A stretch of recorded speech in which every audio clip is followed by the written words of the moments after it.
Biblical Leadership. The Son of Man came not to be served, but to serve. Welcome to the Biblical Leadership Curriculum. This series provides a structured, analytical overview of 50 biblical verses mapping out the ultimate model of servanthood, moral integrity, wisdom, courage, and diligent stewardship. The 5 pillars of biblical leadership.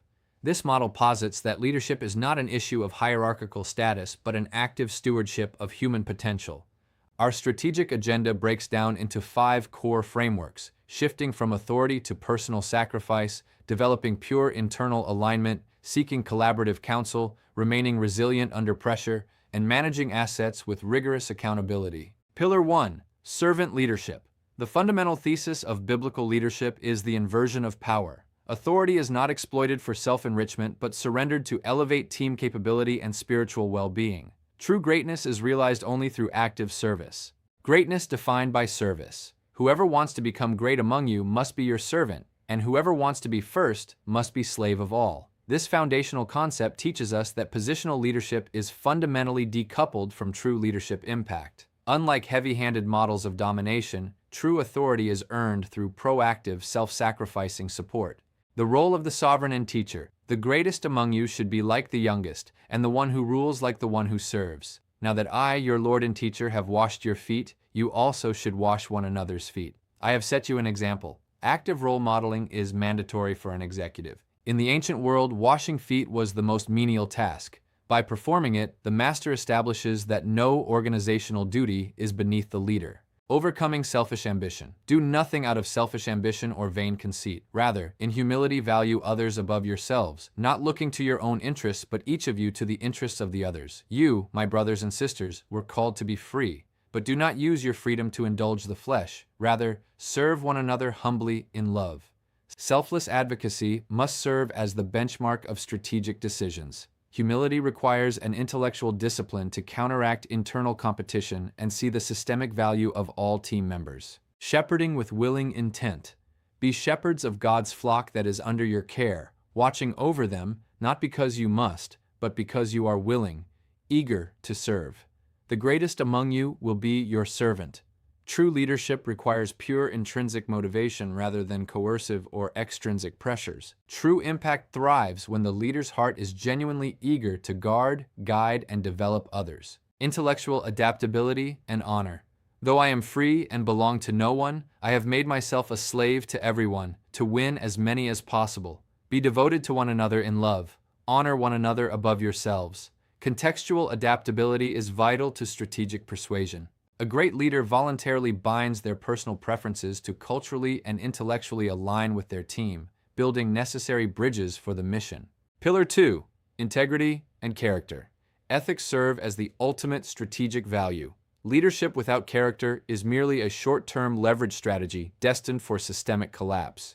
Trust is the baseline of operational velocity, and trust is built solely on uncompromised integrity. The blueprint, heart and skill. And David shepherded them with integrity of heart. With skillful hands, he led them. The integrity of the upright guides them, but the unfaithful are destroyed by their duplicity. This verse outlines a strict dual capability requirement: competence coupled with complete internal alignment. The heart ensures moral direction, while skillful hands guarantee operational execution. One without the other is inherently dysfunctional. The weight of leadership impact. When the righteous thrive, the people rejoice. When the wicked rule, the people groan. Now the overseer is to be above reproach, faithful to his wife, temperate, self-controlled, respectable, hospitable, able to teach. Systematic cultural contamination occurs when leadership values degrade. Leaders cannot separate their private personal choices from public trust, as their personal character directly defines institutional morale. Stewardship of trust and scale. Since an overseer manages God's household, he must be blameless, not overbearing, not quick-tempered, upright, holy, and disciplined. Whoever can be trusted with very little can also be trusted with much, and whoever is dishonest with very little will also be dishonest. Operational scale is a direct reward for small-scale fidelity. Micro-character is highly predictive of macro-character, and we must not compromise on detail. Generational standards and credibility. A faithful person will be richly blessed, but one eager to get rich will not go unpunished. Don't let anyone look down on you because you are young, but set an example for the believers in speech, in conduct, in love, in faith. We can overcome age bias or positional prejudice through exemplary behavior. Personal character overrules structural tenure, rendering youthful leadership highly respectable when backed by uncompromised conduct. Rigorous competence and legacy. Do your best to present yourself to God as one approved, a worker who does not need to be ashamed and who correctly handles the word. The righteous lead blameless lives. Blessed are their children after them. Intellectual rigor and analytical accuracy are ethical duties. The phrase correctly handling means to cut straight.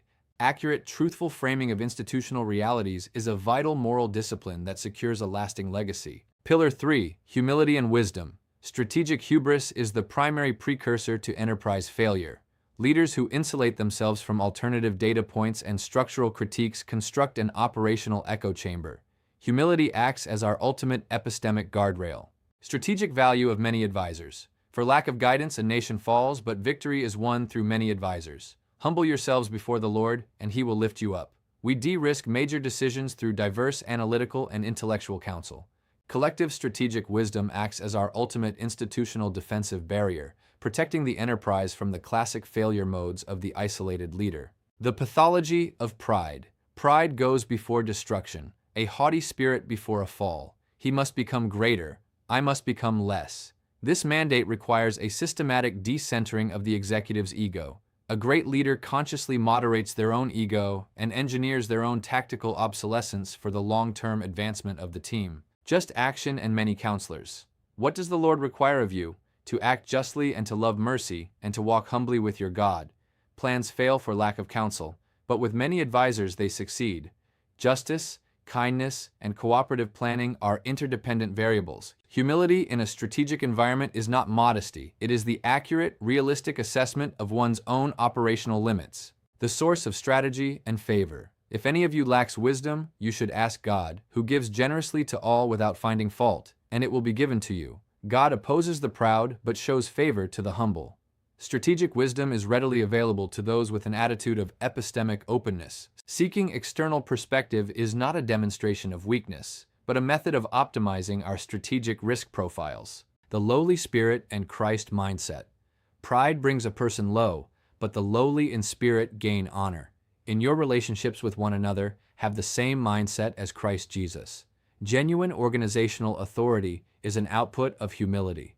This mindset represents the voluntary relinquishment of privilege for collective benefit, proving that true honor is an echo of humble deployment. Pillar 4. Courage and strength. Leadership inherently encounters structural friction. When resistance occurs, a leader's emotional resilience becomes the primary asset of the entire enterprise. Fear freezes action. Courage liberates execution. The foundation of bold commission. Have I not commanded you? Be strong and courageous. Do not be afraid. Do not be discouraged, for the Lord your God will be with you. So do not fear, for I am with you. Do not be dismayed, for I am your God. I will strengthen you and help you. Bold execution is a mandated strategy.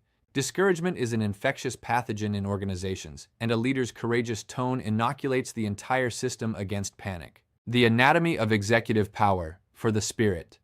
God gave us does not make us timid, but gives us power, love, and self-discipline. The Lord is my light and my salvation. Whom shall I fear? The Lord is the stronghold of my life. Of whom shall I be afraid? Timidity paralyzes decision-making. True executive strength must balance strategic power with love and rigorous, rational self-discipline, as power without love quickly becomes tyranny. Unyielding resolve and guarded faith. Be strong and courageous. Do not be afraid or terrified, for the Lord your God goes with you. He will never leave you. Be on your guard. Stand firm in the faith. Be courageous. Be strong. These imperatives require leaders to be strategically analytical and watchful while remaining operationally firm under pressure. Testing strength in adversity. If you faint in the day of adversity, your strength is small. I can do all this through Him who gives me strength. True character and capacity are evaluated solely under stress testing.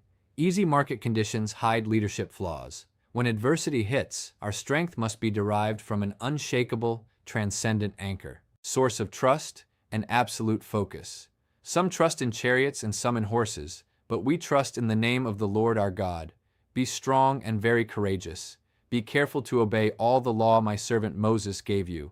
Chariots and horses represent worldly resources and changing metrics of power. While assets are useful, absolute structural security lies in uncompromised focus and fidelity to our core principles. Pillar 5. Diligence and stewardship. Strategic visions are meaningless without relentless operational discipline. True stewardship demands that every human, financial, and temporal resource is managed to its highest yield, treating excellence as a fundamental duty. Work ethic and executive selection. Whatever you do, work at it with all your heart, as working for the Lord, not for human masters. But select capable men, men who fear God, trustworthy men who hate dishonest gain, and appoint them as officials. Our work must transcend earthly oversight, and our recruitment requires strict capability filters. Team building requires capability, integrity, trustworthiness, and a clear immunity to corruption. Execution intensity and asset stewardship. Whatever your hand finds to do, do it with all your might. Each of you should use whatever gift you have received to serve others, as faithful stewards of God's grace. High-performance output is an organizational requirement. Talent is not private property. It is managed capital, and leaders are directly responsible for the return on investment of the human capital on their teams. Persistence and mastery of craft. Let us not become weary in doing good, for at the proper time we will reap a harvest if we do not give up.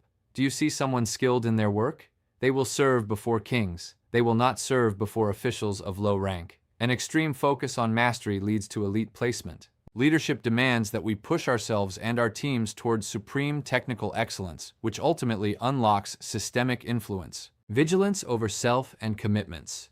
Keep watch over yourselves and all the flock of which the Holy Spirit has made you overseers.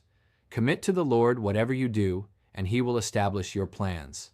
Self-auditing is the baseline precursor to team auditing. If a leader's internal life or character is unstable, their management of the broader flock collapses instantly. The standard of imitable faith. Remember your leaders who spoke the word. Consider the outcome of their way of life, and imitate their faith. Well done, good and faithful servant. You have been faithful with a few things. I will put you in charge of many things. Promotability is directly determined by long-term stewardship performance.